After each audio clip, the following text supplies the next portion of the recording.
abonnés, j'espère que vous allez à merveille. Bienvenue pour cette nouvelle vidéo. Aujourd'hui, nous allons voir comment réussir sa cuniculture, c'est-à-dire l'élevage de lapins. Pour ce faire, aujourd'hui, nous sommes dans la salle d'élevage de lapins du club des étudiants vétérinaires de Dakar. Et nous allons rencontrer un membre très actif du club qui va nous expliquer quelles sont les races qu'ils élèvent ici dans cette salle que vous pouvez voir et comment est-ce qu'ils gèrent l'alimentation de ces animaux. Quelles sont les mesures prophylactiques qu'ils mettent en place pour maintenir ces lapins en bonne santé, et aussi comment qu'ils gèrent les cas de maladie et de mortalité dans leur élevage. C'est pourquoi je vous invite, si vous êtes nouveau sur notre chaîne Élevage en Afrique, de vous abonner, liker la vidéo et surtout partager pour ne plus manquer aucune de nos prochaines vidéos. Générique s'il vous plaît.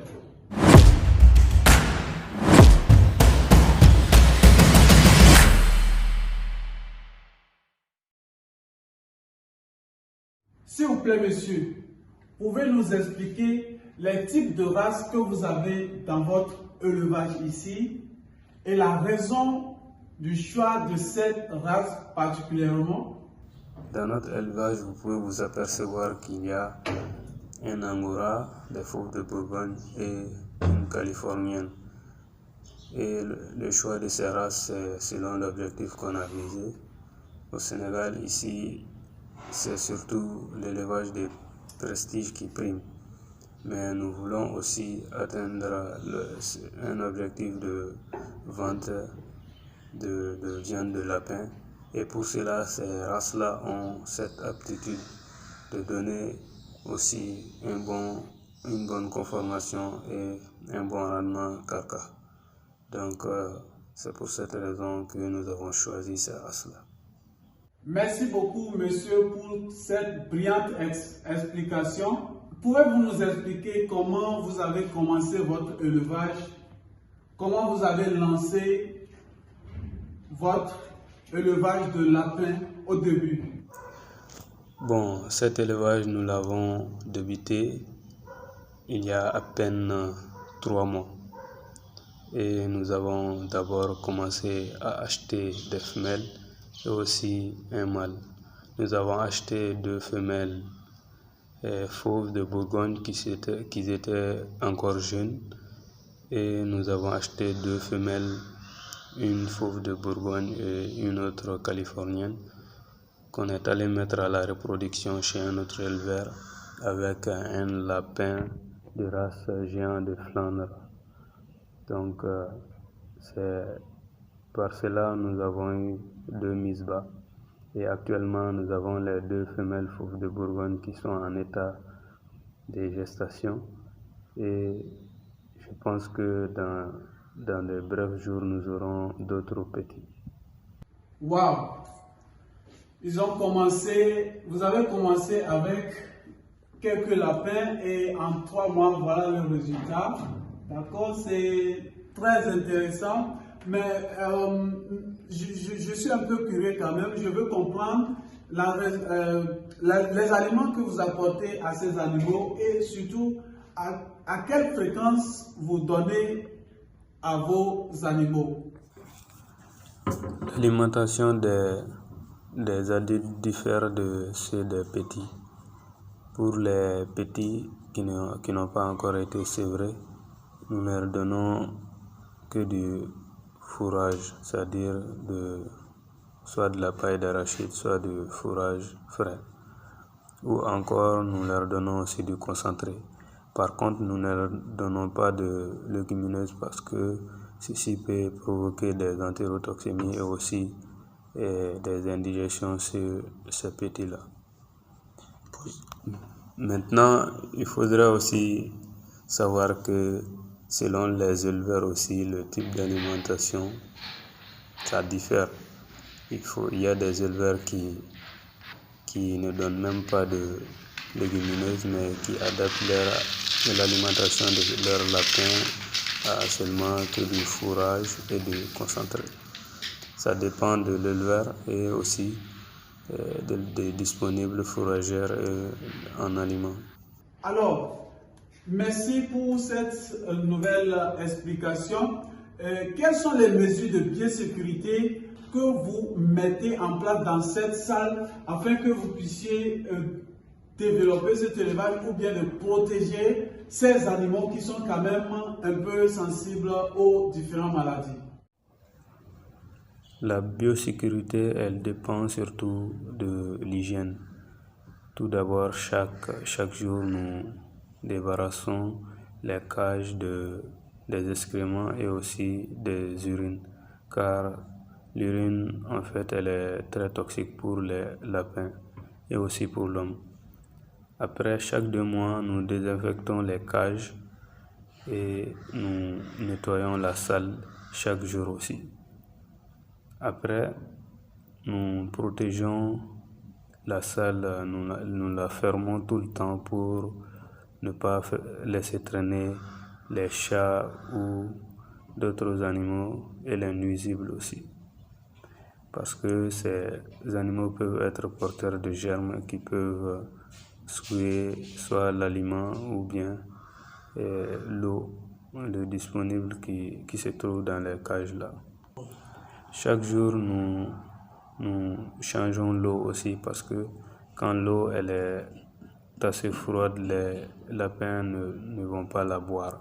Donc il faut constamment changer l'eau pour ne pas qu'elle se refroidisse. Aujourd'hui, on comprend mieux que les lapins sont très sensibles aux maladies.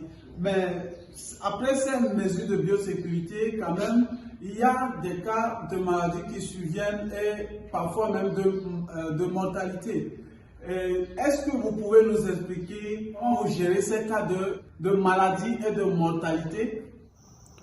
Pour la prophylaxie, nous déparasitons les animaux chaque mois ou chaque 1 mois et demi. Aussi, nous leur donnons des complexes vitaminiques pour les aider à manger beaucoup. Surtout, nous les vaccinons contre les entérotoxémies, les mycoplasmes et les bactéries gastro-intestinales. Le vaccin s'appelle le Coclavax et pour les adultes, on les vaccine 2 semaines avant la mise bas pour une protection de l'apéro et aussi 2 semaines avant la saillie.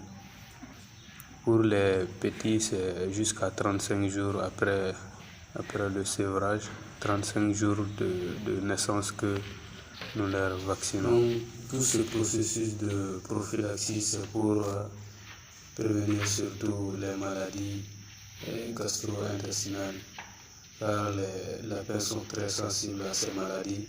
D'ailleurs, nous avons perdu dans le passé beaucoup de lapéros à cause de ça. Quand la maladie vient seulement avec la diarrhée, en moins d'1 jour, le lapin il meurt. Donc, c'est pour prévenir tout ça. Et aussi, pour la prophylaxie, nous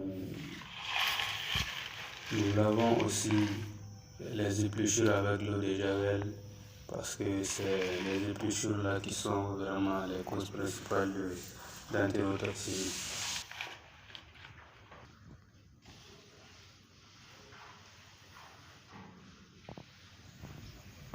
En cas de maladie, ce qui est important, ce qui est urgent, c'est tout d'abord de soulager l'animal, de le stabiliser.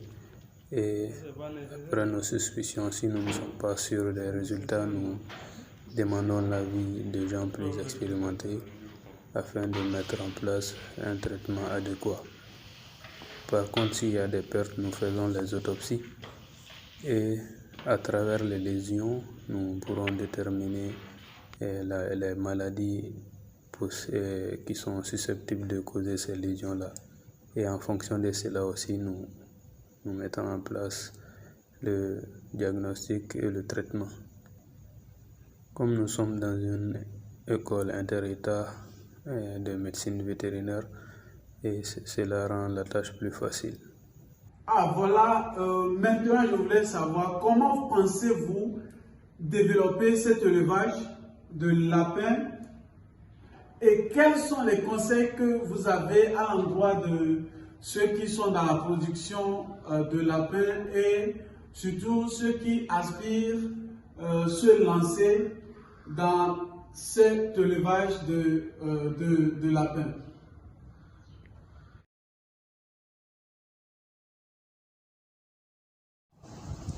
Pour la réussite de cet élevage, il faut qu'on produise beaucoup de lapéros, beaucoup de lapins, que nous jouons sur l'aspect génétique parce que on ne peut avoir un élevage prestigieux si les lapins ne sont de race pure.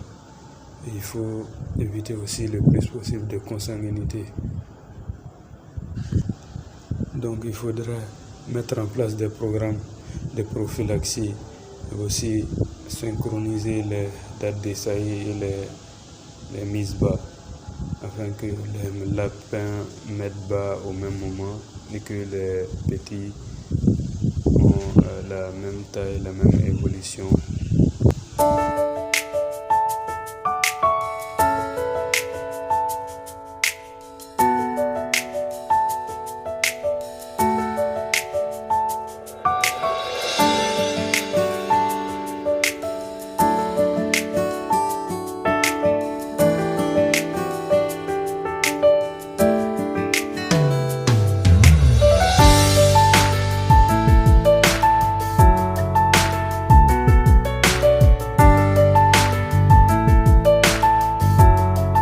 Le conseil que je donnerais aux éleveurs, c'est d'avoir une maîtrise sur l'alimentation et aussi mettre en place les programmes de prophylaxie. Surtout le cas des entérotoxémies, qui est une cause majeure de la perte de lapéros et du décès de lapins aussi. Il faudrait aussi qu'ils synchronisent la mise bas afin d'avoir beaucoup plus de bénéfices dans leur élevage. Voici maintenant à la fin de notre vidéo.